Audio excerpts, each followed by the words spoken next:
The Honda Civic has been a staple on Canadian roads for over 50 years, and they started building them here in 1988, and since then, they've sold more than 6 million of the Canadian-built ones here. So the Honda Civic is clearly one of the most popular and successful vehicles in the country for many great reasons. It's an excellent car, except for one big issue. Dun dun dun!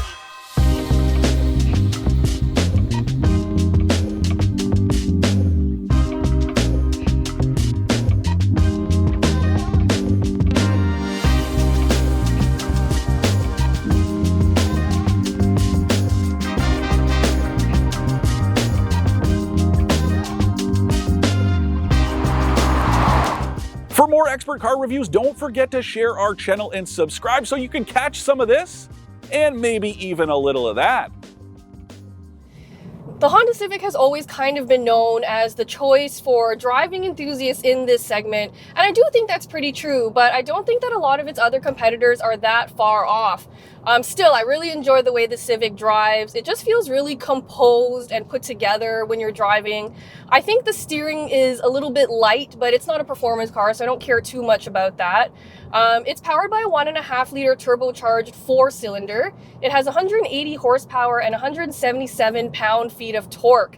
And that's hooked up to a continuously variable automatic transmission, or a CVT. So I know a lot of you have complaints about CVTs. This one is perfectly fine. It just works in the background, no fuss. It's not even that noisy unless you're like full throttle trying to get somewhere. I've been driving it mostly in eco mode, which kind of restricts how quickly you can accelerate just for better efficiency. But even when you're not in that mode, there's plenty of passing power. You can get up to highway speeds really easily with no worries. And so the driving experience is great, and I'm a really big fan. So I'm driving the top line touring model, which means it comes pretty much fully loaded with all the features you expect, all the tech features and all the safety features, which is great. The only thing I'm not so fond of is that I think that the safety systems are overly sensitive. It's always blinking at me to brake, and it's always thinking I'm going to crash even though I'm in full control. And I also think that the lane keep assist is a little bit too sensitive. So I'd like to see those toned down a bit, but it's still really great that they're included as standard here. Design-wise, I really like what's going on here. I think the Honda Civic separates itself from some of its competitors by trying to make the interior feel a little bit more upscale. Mostly they've succeeded. There are some parts I don't like this black plastic is not great. I'm also not a huge fan of these honeycomb grills. I think they look cool, but they are impossible to keep clean, especially as the car ages, so I'm not a huge fan of that.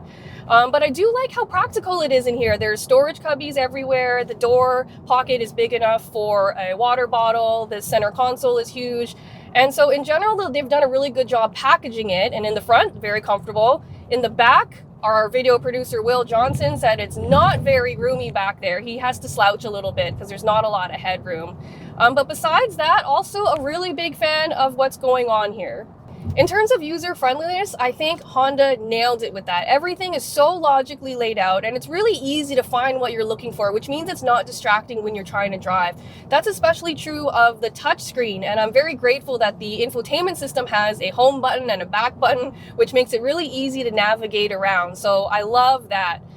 One thing I'm not super pumped about is how expensive the Honda Civic has become. So first things first though, next year for 2025, the Honda Civic is going to get a bunch of updates. And so some of the things I'm telling you in this video won't be applicable next year. For example, the engine in this one, which is the 1.5-liter turbocharged 4-cylinder, it's going to be discontinued. So next year, you'll only be able to get the Civic with a naturally aspirated 2-liter 4-cylinder engine and the new hybrid model, which is great that it's coming, and that's going to be sitting at the top of the range.